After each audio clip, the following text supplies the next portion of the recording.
Capítulo 11. Abusos en los malos centros espíritas. El gran atraso moral e intelectual en que aún se hallan los hombres de la tierra, y el poco caso que han hecho de las enseñanzas espíritas, contenidas en las obras de Allan Kardec, cuya lectura es tan útil, y su estudio tan indispensable, que sin comprenderlas, sin fijarse detenidamente en ellas, sin analizar y comentar sus conceptos, el que hable de espiritismo sin una sólida instrucción, adquirida en sus libros fundamentales, tendrá de esta escuela filosófica los mismos conocimientos que tendrá un ciego de nacimiento de la diversidad de colores, y un sordo de la diferencia de los sonidos, ni más ni menos. Con el transcurso del tiempo vamos conociendo a muchos que se dicen espiritistas, y cuando les preguntamos, ¿y cómo conoció usted el espiritismo?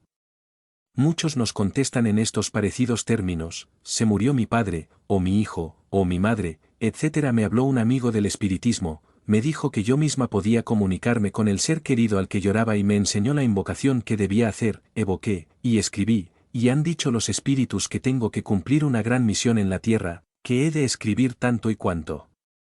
¿Y qué ha leído usted de obras espiritistas? Poco, muy poco, casi nada. Tengo tanto que hacer, ¿y por qué no emplea usted en leer el tiempo que se ocupa en escribir? Bueno, como todo, mi afán es ver si llego a ser un buen médium. Y tras la dichosa y nunca bien ponderada mediumnidad, centenares de seres pierden horas y horas emborronando papel, siendo la mayoría de las veces el juguete de los espíritus burlones que abusan de su ignorancia y su credulidad. Nos dicen que digamos algo sobre las curaciones que se efectúan, o mejor dicho, que se simulan en los malos centros espiritistas.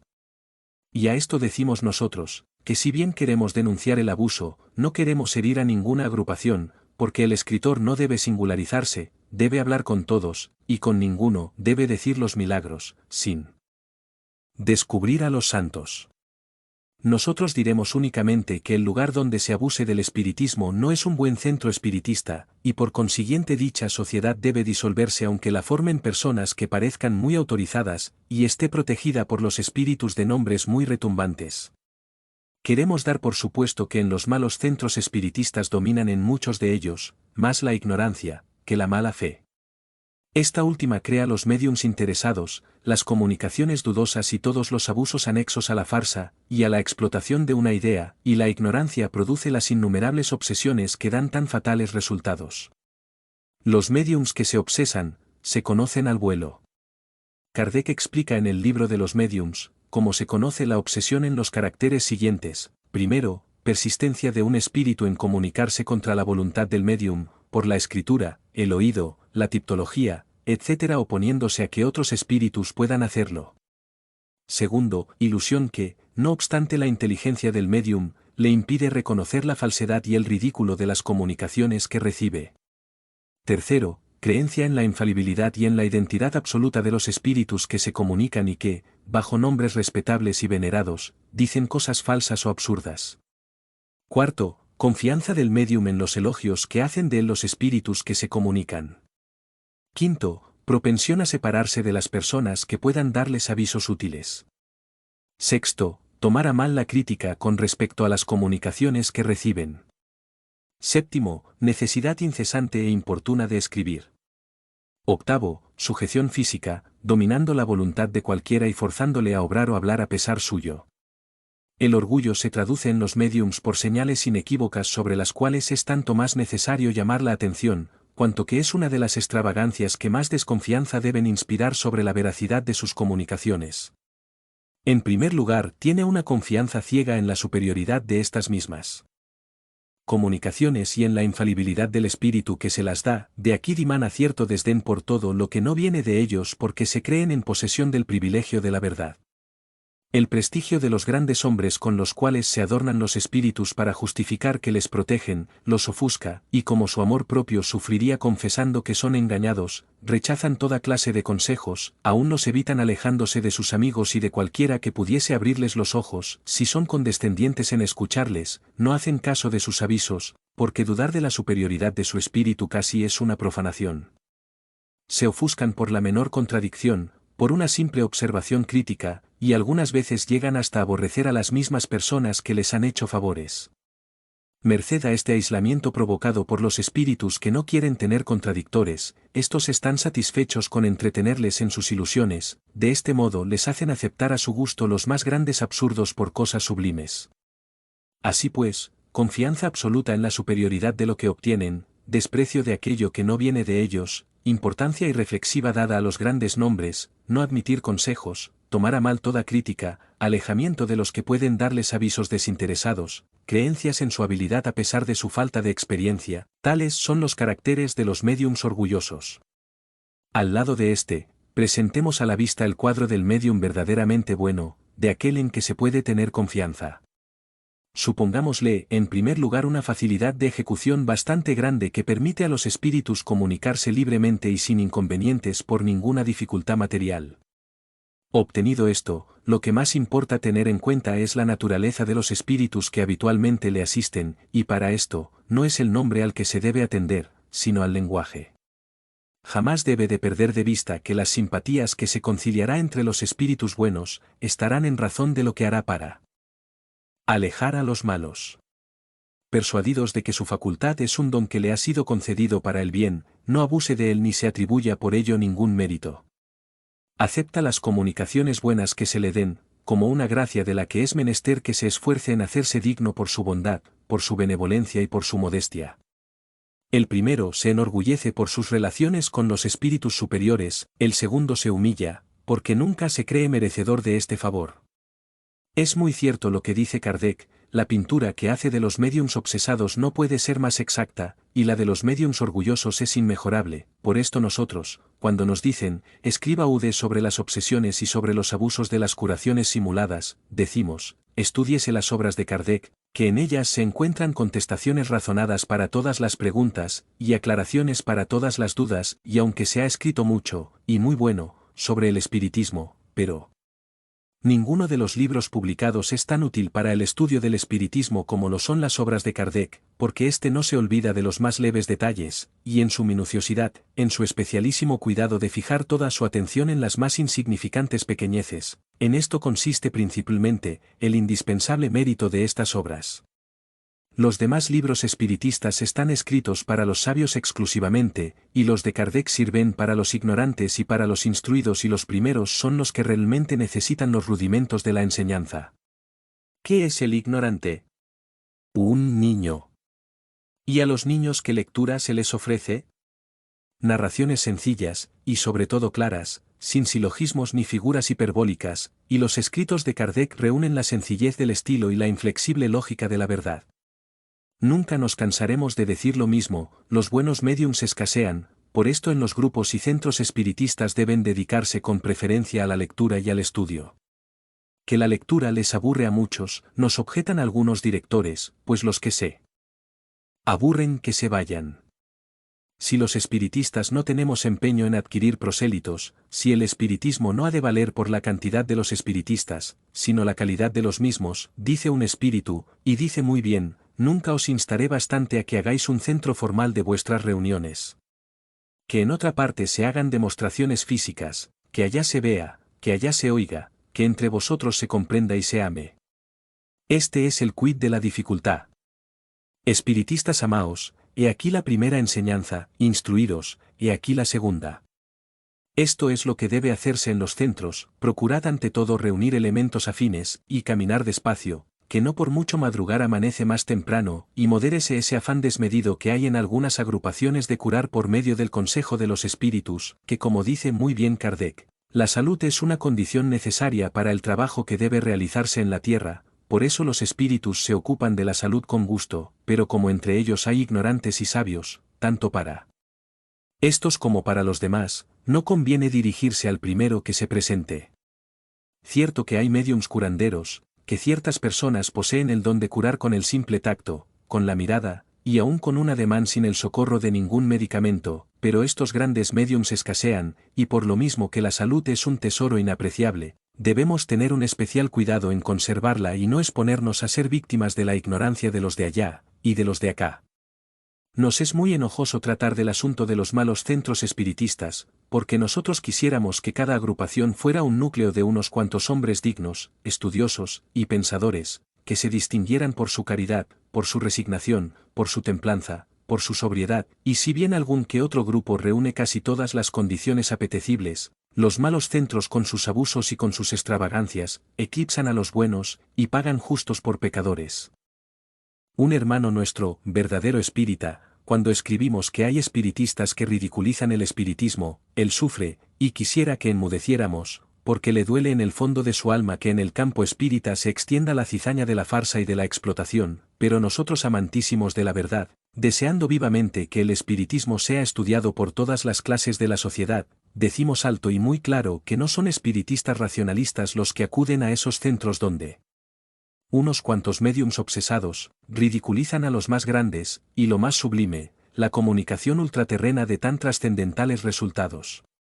No son tampoco espiritistas cristianos los que acuden a un centro para hacerle la guerra a esta o aquella agrupación, o a la misma que frecuentan.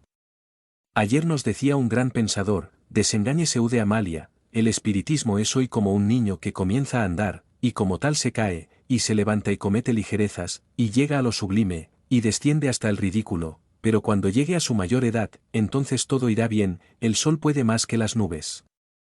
Es muy cierto lo que dice nuestro amigo, pero también es verdad que los árboles que se tuercen, desde pequeñitos se comienzan a enderezar, y por esto debemos deslindar los campos, y decir lo que es el espiritismo racionalista, lo que es el estudio formal de esa escuela filosófica, comparado con el charlatanismo, con las obsesiones, y con el ridículo fanatismo de algunos espíritas ignorantes que tanto daño ocasionan a la doctrina espírita. El inolvidable Palet consagró las mejores horas de su vida a la observación de los falsos médiums, diciendo en sus penosas declaraciones, todo por la verdad. Y nosotros, queriendo seguir sus huellas, diremos siempre, el espiritismo es la vida, y los abusos que en su nombre se cometan deben denunciarse, debe decirse dónde está la luz, y dónde está la sombra y si los que están en las tinieblas nos miran de reojo, nada nos importa, que habremos cumplido con nuestro deber, con hechos. Y con palabras demostramos que queremos ir hacia Dios por la caridad y la ciencia. Verdad no hay más que una, así pues que nada nos arredre para decir con noble entusiasmo, todo. Todo por la verdad, capítulo 12. A un mendigo del alma vivir dudando es vegetar muriendo, la duda es el infierno de la vida. Es el gusano que nos va royendo. Es el Satán de la primera caída. Dudar de Dios. Cuando en nosotros arde la pura llama de su inmenso fuego, dudar de Dios al contemplar la tarde, para dudar de Dios se ha de estar ciego. Desgraciado de aquel que cruza el mundo sin que su corazón sienta un latido. Puede haber un tormento más profundo que decir, yo nací, mas no he vivido. Todo ama en la creación, y yo tan solo me resisto al poder de lo creado, cual hoja seca voy de polo a polo, que el nido de familia no he formado. Dudo de Dios, y dudo de mí mismo, la humanidad contemplo con tristeza, para mí la creación es un abismo. Pues de Dios no comprendo la grandeza. ¿No la comprendes? Y las bellas flores te dicen con su aroma delicado, y con sus hermosísimos colores que el Padre de la Luz las ha creado. ¿No la comprendes? ¿Y las tiernas aves a tu imaginación no dicen nada? Al escuchar sus cánticos suaves. ¿No elevas hasta el cielo tu mirada? Cuando miras al mar, no hay en tu mente un pensamiento que en tu pecho vibra. Ese algo inexplicable que se siente, que toca al corazón, fibra por fibra, que eleva nuestro ser, y lo transporta a bellas y magníficas regiones, y nuestra vida nos parece corta, al sentir tan inmensas sensaciones. ¿Todo esto para ti te fue negado? Me inspiras compasión, amigo mío. Porque sin duda tu fatal pasado le dejó a tu presente ese vacío. Todo tiene su causa en este mundo, no hay culpa que no tenga penitencia, en el reloj del tiempo, ni un segundo desliza sin dejar su consecuencia. Sin duda ayer, familia numerosa te brindó con sus halagos y sus cariños, y una mujer, cual la ilusión hermosa, te hizo ser padre de inocentes niños. Y todos los encantos de la vida a tu alrededor sin duda sonrieron, pero aquel que más goza, más olvida, y los tuyos quizás víctimas fueron. De ese desdén y esa indiferencia del que goza y no sabe que hay abrojos, y por hoy por eso desliza tu existencia, sufriendo de la duda los enojos. Por eso eres un ser desheredado, y más rico que tú, es el mendigo que dice en su pobreza, soy amado. Tú llevas en tu duda, tu castigo. Sigue pagando deudas atrasadas, duda de todo, pues que así es tu deseo, cuando todas tus cuentas sean saldadas, ya no será la duda tu verdugo. Entonces amarás, tendrás tu nido, recobrarás la herencia de la vida, ¿todos para querer hemos nacido? La duda es el tormento del deicida. Pero este cesará, nuevas auroras te brindarán sus nubes de colores, y las sombras del bien halagadoras, tu hermosa senda te cubrirán de flores. Creerás en Dios, admirarás su gloria, verás en todo su sin par grandeza, sigue escribiendo tu eterna historia, que nunca acaba lo que Dios empieza. Sigue escribiendo, vivirás mañana, tu duda es humo que se lleva el viento, la verdad eterna que de Dios emana, también a ti te prestará su aliento. Si hoy por tu causa estás desheredado, si hoy eres un mendigo en la tierra, si hoy no puedes creer que eres amado, porque la duda en su dolor te aterra. Cuando dejes el mundo, y tu mirada contemple la creación en su grandeza, exclamarás, Señor, la duda es nada. Tú vives en la gran naturaleza, capítulo 13. Una de las grandes verdades destinado el hombre a escudriñar hasta el último rincón de la tierra para investigar la verdad, no debe jamás encerrarse en la ignorancia e ir acrecentando la duda, porque ésta es imagen de la pereza, dogal de la humanidad y claro indicio del atraso del espíritu. Cuando una nueva escuela abre sus puertas de par en par y les dice a los hermanos que vayan a beber en la fuente de su doctrina, porque ella es la regeneradora del universo, no debe echarse en los brazos de la indolencia, ni mirarlo como cosa baladí. Tampoco es conveniente aceptar lo que no se comprende, afirmando lo que otros dicen, porque sí, ni creer lo que no se ve, por más que quepa en lo posible, pero si hay una gran necesidad de que, al presentarse una reforma, el hombre se dedique a una observación prudente y a un minucioso análisis, de todo cuanto encierre. Todo el que funda una ley, lo hace con pleno conocimiento de que es lo mejor, pero esto no basta, porque así como puede ser una realidad, también pudiera no ser sino mera ilusión creada por la ofuscación del que la fundó. Así es que para salir de la duda, es preciso apelar a todos los medios de que es capaz la inteligencia humana, para que al final de este trabajo, nos hallemos convencidos, ya sea de lo falso, ya de lo verdadero, advirtiendo que, lo falso o lo ilusorio, es más difícil de aclarar que lo real y positivo, porque el primero, está artísticamente cubierto con los colores de la ficción, mientras que el segundo, ostentando un foco de luz divina, deja entrever cuántas verdades se quieran analizar. La inteligencia, sujeta todo cuanto existe a la marcha del progreso y no puede a veces comprender hoy, lo que quizás mañana dilucidaría con suma sencillez, y, únicamente la continuidad en el estudio y en el transcurso del tiempo, podrán resolver todos los problemas. El racionalismo, esencia de las filosofías antiguas y modernas, es una de las escuelas que se abren para dar paso a la humanidad diciéndole, yo soy tu estrella polar, sígueme, sal de la inercia, pobre esclava, tiende tu vuelo en pos del progreso, ten deseo de ver la luz, fija tu vista en el voluminoso libro de la creación, estudia sus páginas, y allí comprenderás algo de la sabiduría infinita del Eterno, despierta a la voz del espiritismo, que ella te anuncia un porvenir más risueño del que tú. Mente forjaba, yo te conduciré por el sendero del bien y te enseñaré los escollos de la vida, yo te revelaré la existencia de mundos ignorados y fortaleceré tu espíritu con la calma de la resignación y la esperanza del perdón. Yo haré más intenso tu amor para que seas dichosa, porque sin él no se puede vivir en la tierra ni ser feliz en el espacio, yo abriré en tu corazón las fuentes del sentimiento y te inculcaré la fe de la convicción, para que puedas luchar con valor, y escudarte con la razón y arrolla la mentira para que triunfe la verdad. Yo soy en fin, el mensajero de Dios que viene a dar vida al cuerpo, libertad al alma y alas al pensamiento. Esto es lo que dice la escuela racional a los habitantes de la tierra, y esto mismo repetimos nosotros a los que dudan o viven sin fe ni creencia alguna. El espiritismo es ciencia para el sabio, luz para el ignorante y paz para el afligido.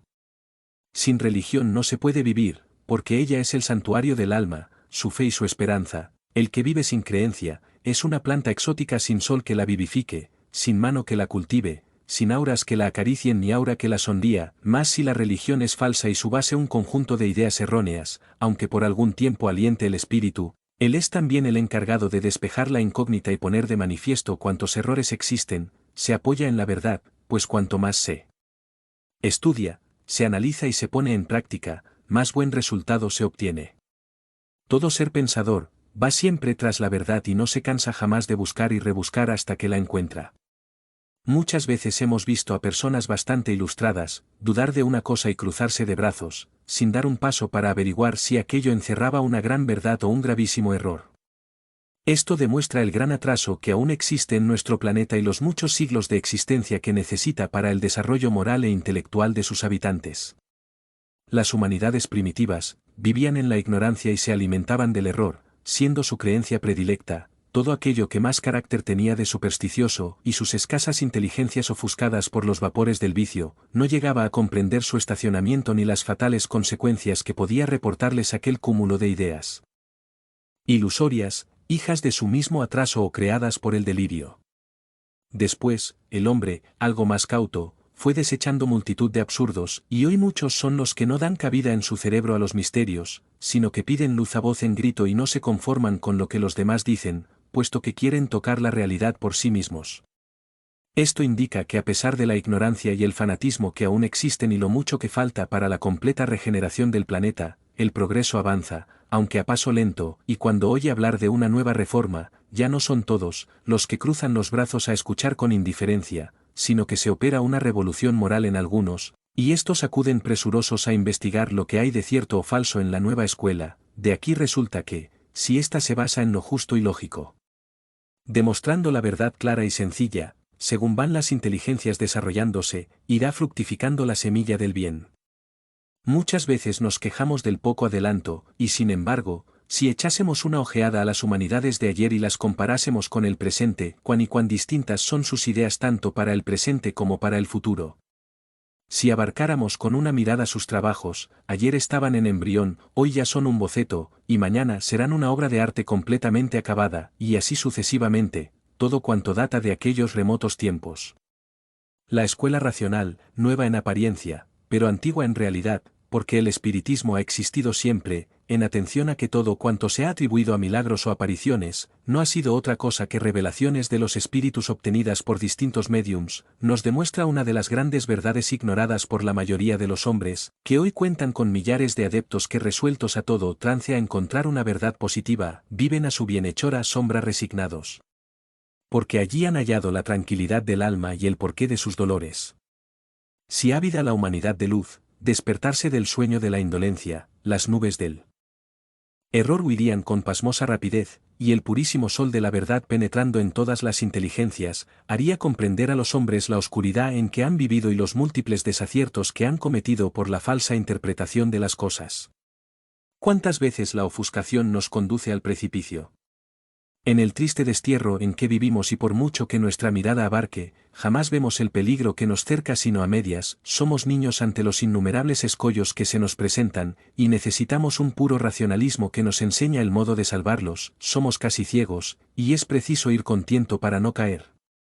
El espíritu, maniatado por los lazos materiales, es un pobre preso que, aunque en más de una ocasión quisiera tender su vuelo, no tiene más remedio que sujetarse al pesado eslabón de su existencia y seguir paso a paso las distintas etapas de la vida. En ellas, se adquieren infinidad de errores, quién más, quién menos, pero que sin ellos, no se puede llegar a la verdad ni se la sabe apreciar en todo su valor.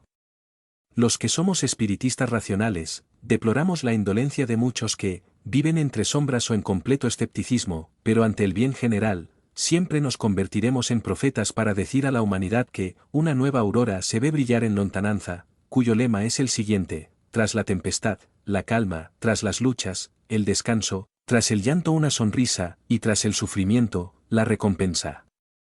El espiritismo es el ángel de la paz que viene a demostrarnos una de las verdades más positivas, para que al dejar la tierra abriéndose paso por la inmensidad, entrevea un mundo de felicidades.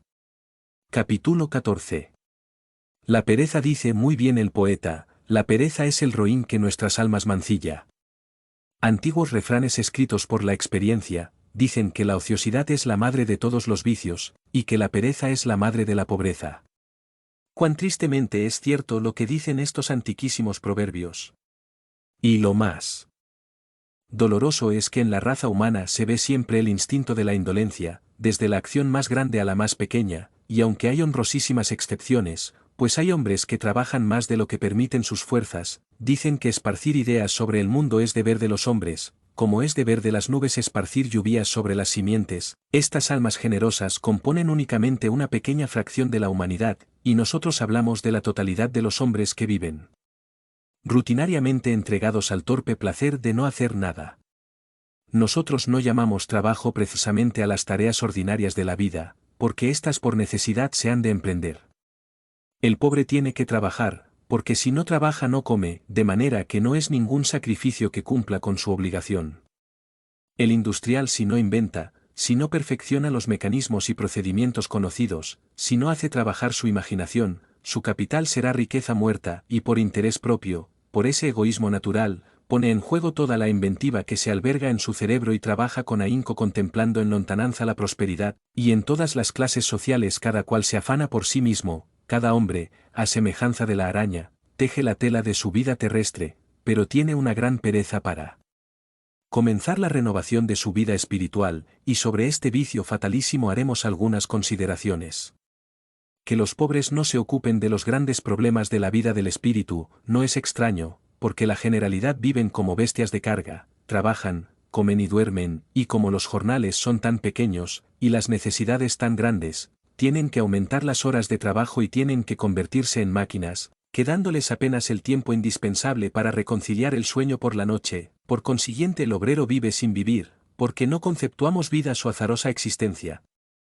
Pero las clases acomodadas, las que tienen horas sobradas para matar el tiempo, como dicen los españoles, esas sí que son verdaderamente perezosas, siguen la rutina de la vida sin tomarse el trabajo de analizar los hechos en los cuales toman parte y cuánta compasión nos inspiran esas almas que duermen en el enervamiento, que dicen con profundo fastidio cuando se les pregunta en qué pasan el tiempo, ¿en qué hemos de pasarlo? ¿En nada? En nada, gran Dios, en nada, cuando hay tanto en qué pensar, y tantas cosas que hacer.